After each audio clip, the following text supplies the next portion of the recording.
Hello everyone, and welcome back to the Hammered Corner. Today's video is the third episode of my Coin Collector Chronicles, talking to well-known collectors about their coins and different experiences whilst collecting. So without further ado, here is the third episode with my good friend, Phil Hutchings. Yeah, hi Luke. I had the pleasure of meeting you some weeks ago. To all of you guys on the group who don't know me, my name's Phil Hutchings, 67 years old. I'm a retired police officer. I'm on admin with Simon, who set the group up. Simon and the other guys, for some unknown reason, call me the chief superintendent, so you might see that on the odd comment. Yep. So, and then you probably can realise why. But so that's me. Been doing it a long time. So how and when did you get into collecting hammered coins? Oh, well, it started off actually being interested in coins when I was at or under the age of 10. This wasn't to do with hammered coins as such, but just how I started off. And I found a foreign coin in the grass in a place called Victoria Park. Mm-hmm. In Bristol, and I just started something off. Then people gave me tins of coins, boxes of coins. There was a lot of stuff. When I was young, you would still get Victorian coins in your change. Oh, really? And on a rare occasion, but it was really rare, you might end up with a William IV. I can't particularly remember, or even George IV, but possibly even George III, but certainly quite early Victorian coins. So I think it gives you like a bit of an idea of, through history, how long coins are in circulation. Because obviously we're talking with modern coins, they're all milled, of course. Yeah. But it's like when you see hoards, an awful lot of the times, the huge amount of coins that were hidden were during the Civil War, as an example, during the Civil War. And almost always, I can't say always, but almost always the coins relate to three periods: Elizabeth I, James I, and Charles I, when the coins were hidden. Going back to your question, hammered, when you get involved in coins, you sort of go off. I did, and I think everybody does. You do the old starburst. You go everywhere. Yeah.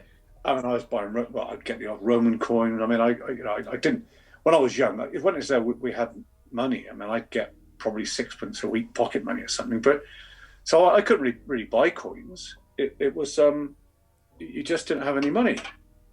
We weren't wealthy, but I mean, we lived sort of quite well, but we certainly weren't wealthy. But I then, I don't know, I started going in more into old British coins.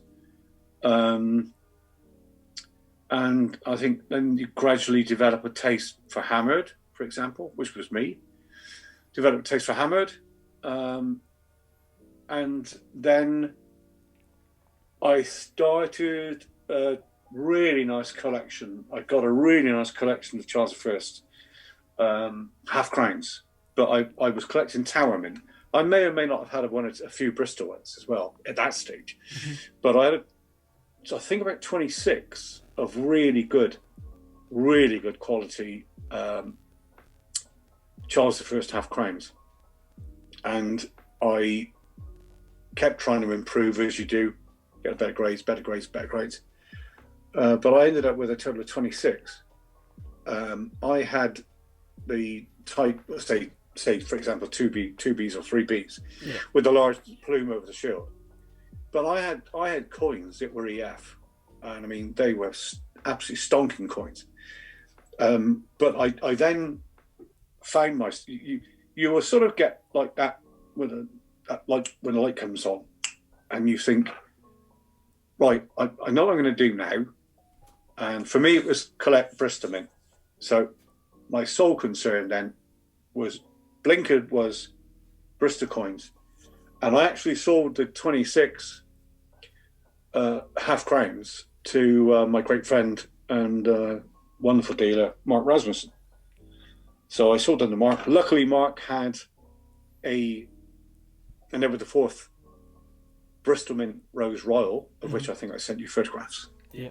And Mark luckily brought it with him because I did ask him if he had one, and he did. So I took that in PX. So that's how I came to own the Edward IV. So you're the first collector on my YouTube series so far who has one area. So you've mainly focused on Bristol coins, haven't you? So at what point did you think? Cheers. Cheers, all. Sorry. Cheers, everybody. Mr. Old Speckled Hen's visiting. He says hello. Go on. Sorry. So at what point did you think to yourself, right, I'm just going to collect solely Bristol coins? Because for people out there who don't know, you and I are both from Bristol, so we've met once before, and you collect solely Bristol Mint coins. So yeah, well, being a Bristolian, obviously same as you, and knowing where the coins were struck, which were basically originally around the site of Bristol Castle, probably in a particular building inside Bristol Castle. Again, I don't know if I've ever said it to you, but there was also on the corner of Corn Street with Broad Street, the old Georgian council house. Yeah, that was the site. There was obviously an ancient building there where they struck the coins of Henry III. There's also another place you'd never know of, but it was close to the old, well, as you know, the site of Bristol Castle. All the thriving shopping area around there was really dreadfully bombed by the Germans in, I think it was 1441, which wiped a lot of it out. But there was a place called St. Peter's Hospital, which would have been very close to the shell, which again you would know, on Castle Green of St. Peter's Church. And it was very, very close to that. And that was a wonderful, wonderful sort of 14th century building, beautiful. And that's where they struck the coins, the only milled coins, which were William III, Bristol Mint coins. So we struck there. So, I'd say being a proud Bristolian, it was just a natural thing, I suppose, to graduate to Bristol Mint coins, because I'm proud of being a Bristolian. And I mean, a lot of people wouldn't know, but I know you sure you do, is city and county of Bristol. But in reality, that's the wrong way round. It's county first, because it was made a county in 1373 under Edward III. And it became a city under Henry VIII in, I think it was 1542. So it's county and city of Bristol. But not many people know that Bristol is a county in its own right. But so that's how I ended up collecting Bristol Mint coins. I've got a pretty reasonable collection, as I'm sure you know, of which I've sent a number of, just a small amount of coins as to illustrate the type of coins I've got. Yeah, and everyone will be able to view these as we speak at the moment, which is great because you've got a lovely collection. So that brings me on to my next question: is what is your favourite English coin / monarch to collect? Do you have any soft spots? That's a dead easy one. I think it goes without saying, anybody that knows me, or even Simon or people like Alan Warby, Charles I. Yeah. For me, it's the zenith of coin collecting. I appreciate people won't agree, and everyone's got their own areas, be it Celtic or Anglo-Saxon, each to his own. But I think there's no reign that can compete with Charles I for diversity of coins. It's just sort of vast. I don't think any reign comes anywhere near it. If you're looking at earlier reigns, I mean, obviously we had the English Civil War in the 17th century, but people also may or may not know of the Civil War we had in the 12th century under King Stephen, because Matilda in France was promised a throne by the king who was dying. But Stephen of Blois came to England with his knights and took the throne. And I'm pretty sure I'm right in saying that there was then that was the first English Civil War, and I think it lasted 27 years. I think, as I say, this is all quoting from memory, Mike. So yeah. Now I'm a little old man. My memory might be slipping. I mean, I sometimes go out of the room to do something and forget why I left the room. But there we go. It's what comes with age. But it was. I think it lasted 27 years. So there's a lot of extremely irregular coins during that reign. But obviously, that reign, there's a lot of very, very unusual coins in that reign. But you look at Charles I, for example, if you've got a Spink book, which most guys always encourage everybody to buy Spink. Yeah. Or for those, Charles I also buy John Brooker collection. And you look at the number of pages for the Stephen coins, and then you go through the pages of Charles I, and it's vast, but it's a huge amount of coins. Variety and types and stuff. Incredibly interesting reign. There will be disputes, I've no doubt, obviously, as there always will be, about the king and about Cromwell, and what happened. People will take one side or the other, but that's by the by. But an interesting time. Don't think I'd have been terribly. I don't think any of us have been terribly happy to be around at the time. But Bristol fell again. I don't know if you noticed. Bristol fell, was under control of Parliament. Bristol itself was actually on Parliament's side. No, I didn't know. Yeah, in July 1643, Prince Rupert and his troops attacked Bristol, and he managed to take it. So that's July 1643. And the public, to be fair, weren't very happy about that at all. And it caused an awful lot of misery for everyone inside Bristol, as it did for many other cities and even villages in small locations. But it was, and obviously they were there until September 45, when obviously they were surrounded. And they had to surrender, really. But Prince Rupert was a very good film called Cromwell, with Richard Harris playing Cromwell and Sally Guinness. Brilliant film. Anybody interested in that time period and the Civil War, Cromwell, brilliant film. And Prince Rupert was banished from the kingdom by the king, so he had to flee to the continent. Well, he had to leave. He had to leave England. So the king was not a very happy bunny, I think it's fair to say. But yeah, fascinating time, fascinating coins. Had the pleasure of owning and still own a lot of really nice coins, and they just bring me great joy, great pleasure. It's lovely to hear. I've seen a few of them, and they are beautiful coins. Well, when this pandemic's over, you come and have a look. I'll be straight round. I'll be checking your pockets when you leave. Count them. So, what English hammered coin has been in your collection the longest?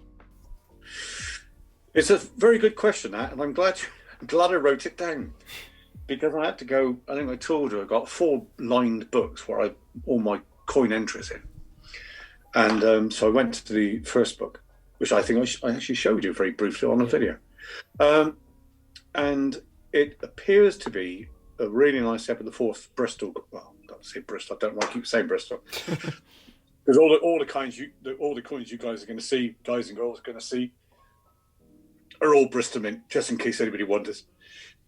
But isn't it an Edward the 4th groat from 1997. Oh wow! I know. I had some earlier ones. I had a pretty decent 1644 sixpence, which I'd had really fairly early. That was I don't know exactly what the date was. I never bothered looking up, so sold it. But when I got one, it was EF, which again I sent you photographs of, so the guys and girls will see it. That's the one that's got it's a shame it's got a striking crack, but the portrait is just absolutely stunning. It's a fabulous coin. But yeah, so yeah, 90 it appears to be 97. And do you tend to sell your Bristol mints for upgrades, or do you tend to just keep all your Bristol mints? Oh no, I would sell. I always sell on upgrades. I've never seen the point of collecting more than one of any particular coin or any particular type. So I've always upgraded and just moved the other one on. Yeah. And that's how I've always been with coins, and I no doubt I always will be. So occasionally, if you see a coin coming from me, it's from my collection, and it's just I've got one. I mean, I actually did sell very recently a very high grade. I don't really collect them, but a very high grade 1811 Bristol shilling token, because I'd got one that was a fraction better, and I sold that one very quickly because it was very reasonably priced. As all my coins are, by the way, guys and girls. So if you want to buy coins from me, my markup is very low, being retired. I always do good bargains. Love it. I got some nice stuff to sell now, if anybody wants to know. Anyway, but yeah. So I upgrade, and the other one will go. Fair enough. So next question would be, what is your favourite memory of coin collecting? Now that's a hell of a question. I've been given a lot of thought to. I've got a lot of good memories. One is the one I mentioned about the Gold Rose Royal of Edward IV I got from Mark, because that's a beautiful coin. Another one is a story of about, I don't know how long, 15 years ago, I suppose, ish. I came back from, Lynn and myself went to Scottsdale in Phoenix, Arizona on a holiday. And I got back, and my old mate Glenn Miller of GM Coins, Glenn contacted me when he got back. And he said, there's an Empress Matilda. So again, we're going back to the Civil War, the 12th century Civil War with King Stephen. And Matilda, penny for sale in auction in London in a day or two's time. So I looked at it, and it was really nice. That's a fantastic portrait. I've got photos somewhere, but I just can't think where they are. And it was the portrait was sort of EF, but a lot of those coins, as you know, it's probably a struck, but there was weaknesses in the legends. I think the reverse was weaker. All the usual things of that time, troubled times. And I keep mentioning Mark, but I contacted Mark, and Mark was going to the auction, and we discussed the coin, and we agreed a figure. I said, I've just come back from America, and I'm not really we got a huge amount of money. And the guide was low. They bring you in to bid, and the price was low, and we sort of agreed a price, which I don't mind telling you, I think it was 2,500, but even then it was going to be a struggle. Yeah. Anyway, and it says literally after Glenn told me, it was within about 2 or 3 days. It was really quick. So we spoke. And I said a price, and I said I might even have to sell something just to get to that money. I had some money, and Mark said, "Yeah, fine, all right, I'll do my best."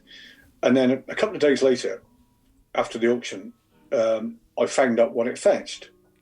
I went, oh God! I mean, it was a lot of money, a lot more money than I had, and So I rang Mark up and I said, I've seen what it sold for, Mark. I said, no, it's a terrible shame. So I never expected to get a Matilda penny, Bristol penny. And he said, I appreciate it. Obviously, I saw what the price was. And obviously, I know I missed it. And Mark said, no, I bought it. And I was joking. And I laughed and I laughed and I laughed my head off. It was so funny, but I think it was a nervous laugh. Yeah.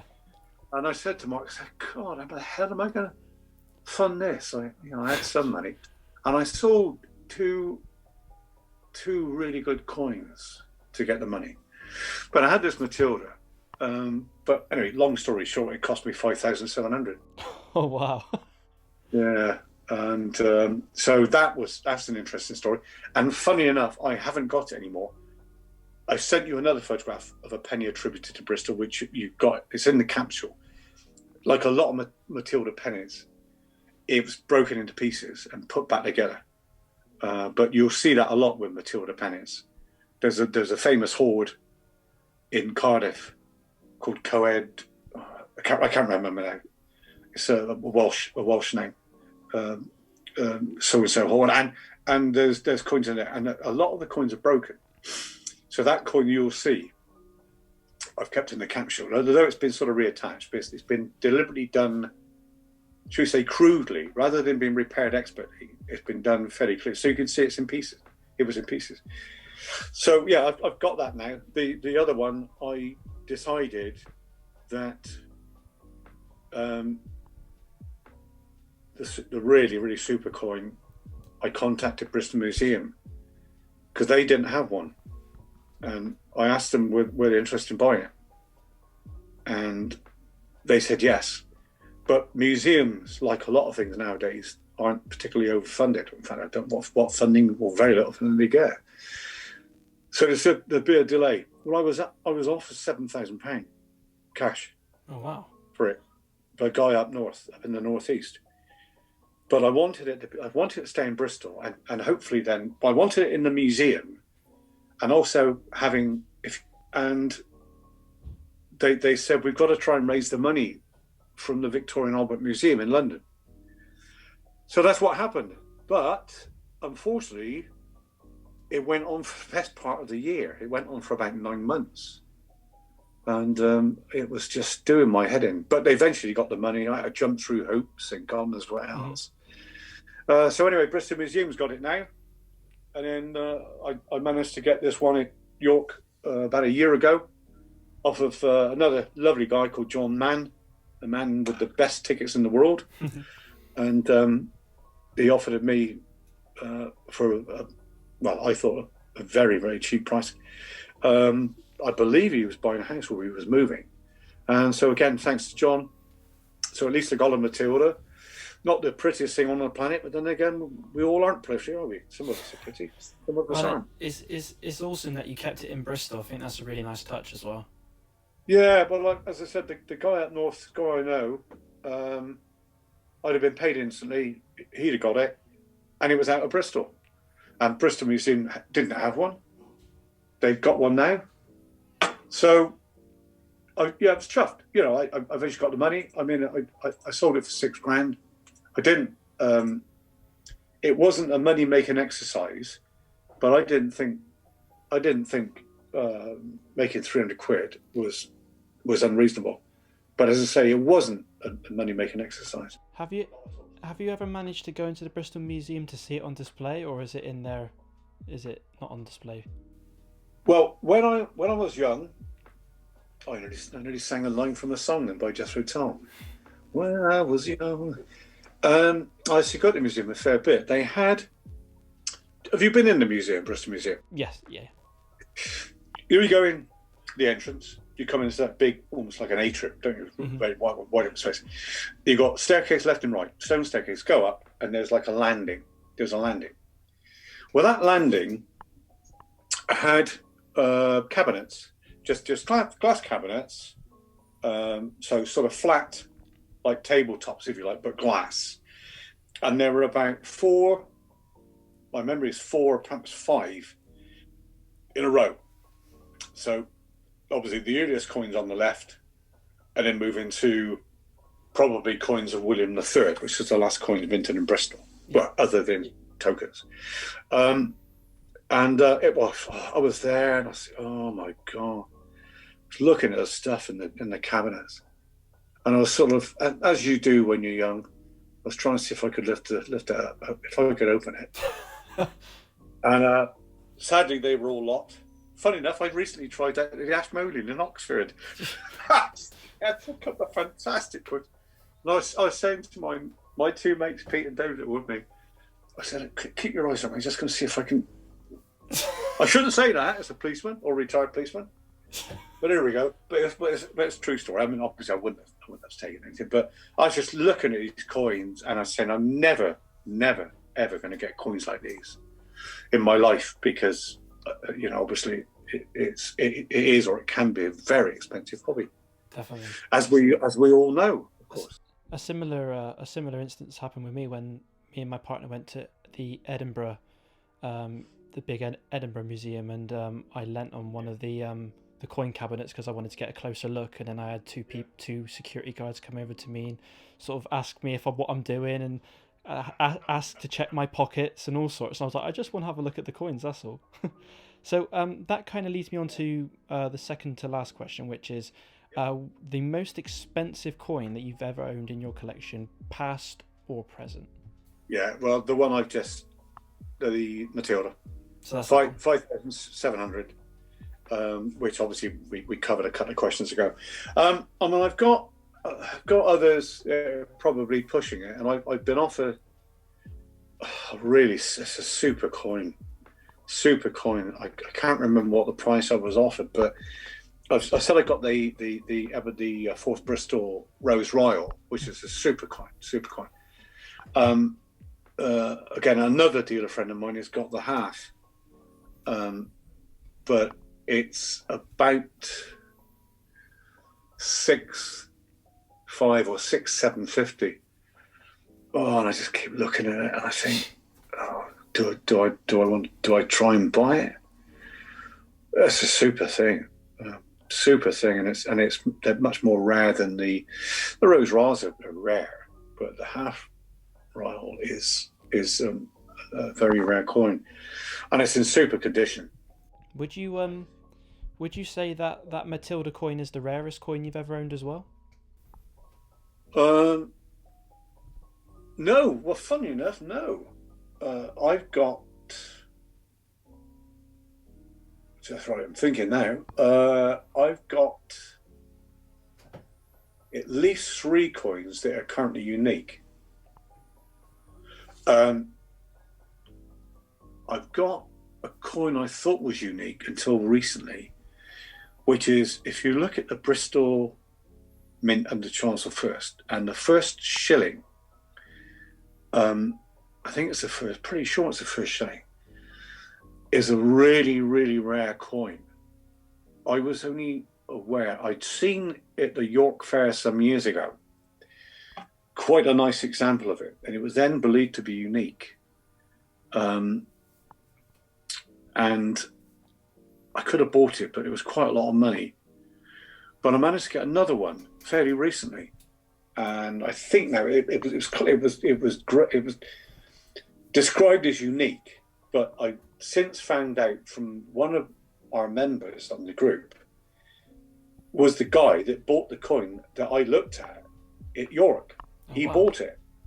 At the time, I think it was believed to be unique. We recently exchanged photographs, and he said that because mine was described as the reverse was unique, so the coin was unique. Mm-hmm. And he said, if you look closely, it's the same reverse die. So that's one of 2. I got 3 Charles I Bristol silver pennies, 2 of which are for sale, by the way, at discounted prices to members. Because I picked up a really lovely one. It was found in a sofa. Oh, wow. Would you put? It's actually found in a sofa. So the poor guy who was the collector, I guess, lost it, somehow dropped it or whatever. But that's a lovely coin. But I've got the 2 pennies. I've got an Edward the 4th Bristol I think it's the Bristol London Mule, which the lady at Spink's called May. Oh, surname's gone. May Sinclair. I sent photographs to her, and she said it was unique. So that's unique. I've got 4 or 5 ish from memory. Unique or 1 or 2. I mean, I say there's 3 Bristol pennies. There's less than 10 known, and I've got 3, which is why I'm trying to sell 2 of them. So you can always make me an offer, but not. You'd have to do it by a PM, of course. You're not allowed to do it on our site. No offers allowed. So please remember that, because you'll be told off, and you'll see from people like Simon and the other guys, the moderators, you've been told off by the chief superintendent. So behave yourselves. You'll have to sell it. You'll have to put on the provenance ticket X sofa find. Yeah, well, that was not going. That's staying with me. That's VF. The others. What is a high grade? Again, another coin off John Man with a lovely ticket, but that's been pierced, which is a real shame. But it's because it's better than the other one is only fine. Although the one that's only fine, it cost me a lot of money. I think I shot myself, and I think I got carried away with the old Bristol Mint. That's the thing. Yeah, Bristol Mint. I go a little bit sort of. My eyes glaze up a bit.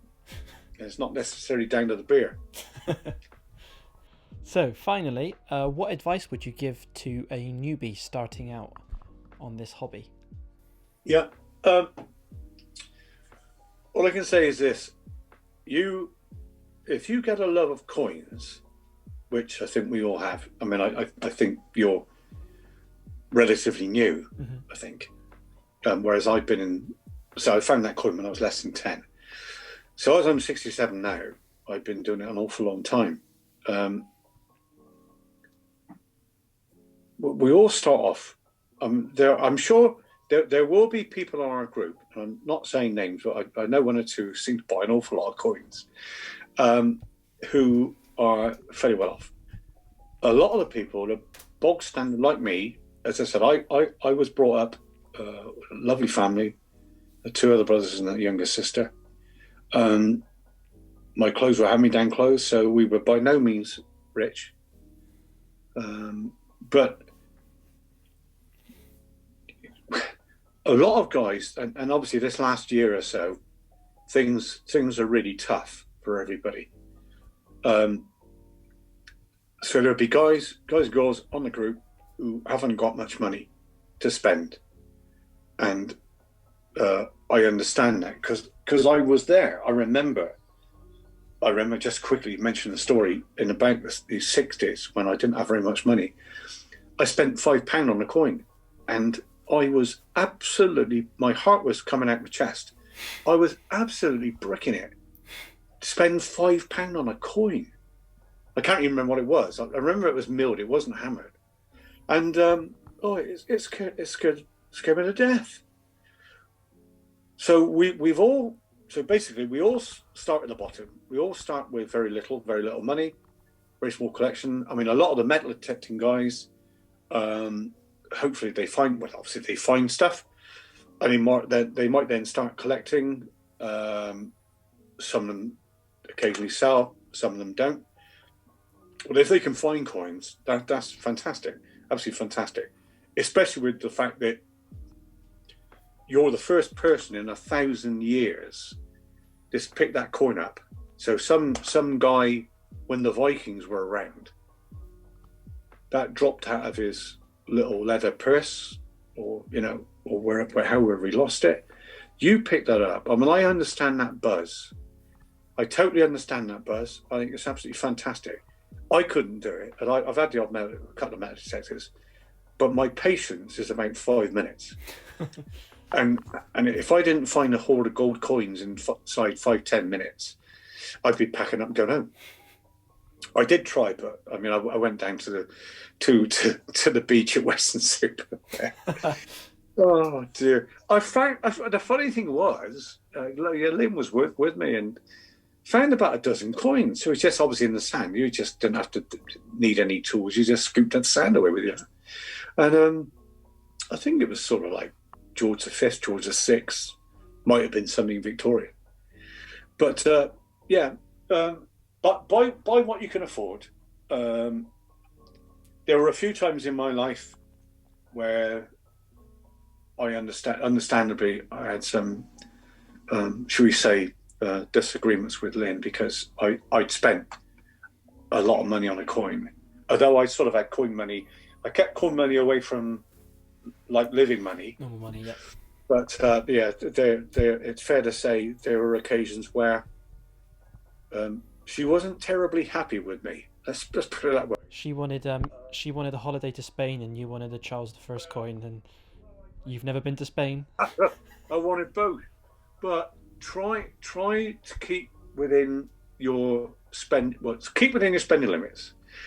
If you're trying to buy a particular coin, try to buy, and anyone would tell you this, try to buy the best example you can. But again, you got to do it within the money you can afford to spend. But and just think that some way down the line, in a year, 5 years, 10 years, there's a much better ones available, and you are now in a position to buy it. And you know, by selling the one you've got, you will probably get 50% of what you pay for the better one. Yeah. So buy it, and then you can sell the other one, and you haven't got to find so much money. So try to buy the best that you can afford. We all got to start somewhere. I started off with buying absolute rubbish. I mean, obviously now looking back, a lot of it was just rubbish, and stuff was given to me, which I was lucky because everybody had boxes of coins and tins of coins. So yeah, don't overstretch it, especially if you're married, because divorces can be quite expensive, and especially if you've got a decent coin collection. You might lose your coin collection as well. And I've known that happen to a millionaire, and I'm not saying who. Wow. Well, that's very interesting. Thank you so much, Phil. No, I've enjoyed it, Luke. It's been, hopefully people might find this enjoyable. I certainly hope so. Definitely. I think everyone's excited for you to come on, so... I will raise my glass yet again to all our members. Thank you all for making the group that it is. It's been a lifesaver for me, especially this last year. Yes, times have been pretty tough. And a big thank you to Simon Moat, as always, as he knows. Yeah. And then hopefully Simon and some of the other guys on the moderators, isn't there, will hopefully be able to meet up at York, and we can all go out, because we would have some fantastic times out there, fantastic fair.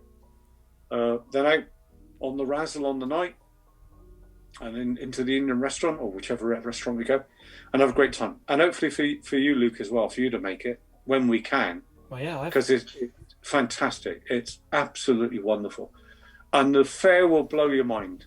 It's on 2 levels. It's vast. You walk around in a daze. Any of you guys going along, you won't know where to look.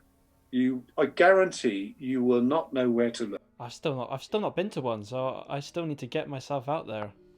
As soon as this COVID stuff's all over, because I'm a COVID collector, so I started in last April, so I'm still waiting. Oh, well, to do. Oh, blimey. Thank you, Phil. I think we've been going for about 45 minutes, so it's been going good. Oh, blimey. You're going to have to edit this down to about 10. Nah, I'll leave it all in. Right, well, thank you so much, Phil. It's been a pleasure talking to you. Brilliant. An absolute pleasure. And I'm saving up the catalogues for you. Oh, thank you. So as in when we can do it, I'll build up a few and you can have them. I'll be straight round. Okay, fantastic. Cheers, Phil. Well, I'll speak to you soon. Pleasure. Okay, mate. All the very best. Huge thanks for Phil for being on the channel and for sharing his wisdom and experiences with us all. If you have some great coins and experiences collecting, please get in contact with me about being in a future episode. For any coin tickets or accessories, links to my Facebook page are in the description. Thank you all for watching, and as always, keep collecting.